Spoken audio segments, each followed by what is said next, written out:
Hello mga katakers, for today's video, meron akong leftover na pork belly. And then, gawin ko siyang sinigang. So, ito yung magiging sangkap natin, guys. Tapos, lagyan natin siya ng gulay na pak choy. Tapos, ang pinakabida sa lahat ay ang ating sinigang mix sa gave. So, yan na guys. Yan ang magiging ulam natin for today's video, mga katakers. So, watch out. So, yung sinigang ko guys is my own version. Kasi mas gusto ko kasi siyang ginigisa yung mga lamas bago ako magsabaw ng sinigang. Kaya ginigisa ko siya.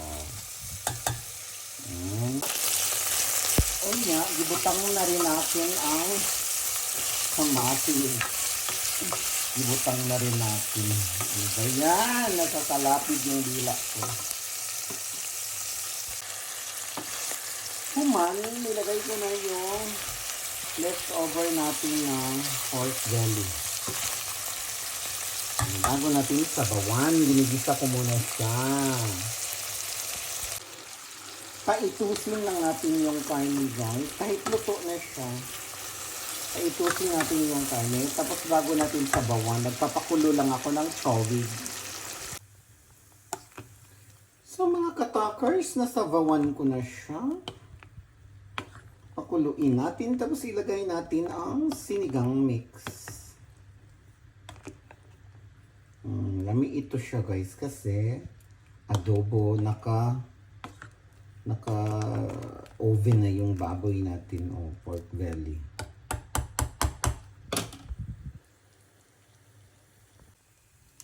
So, kay nibukal naman siya mga katakers, ilagay na natin ang sinigang mix sa gave. Sa gave talaga siya. So, yan na guys. Pakuluin natin ulit.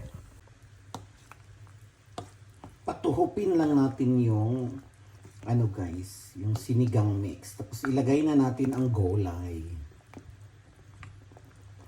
Diba? Kain is real.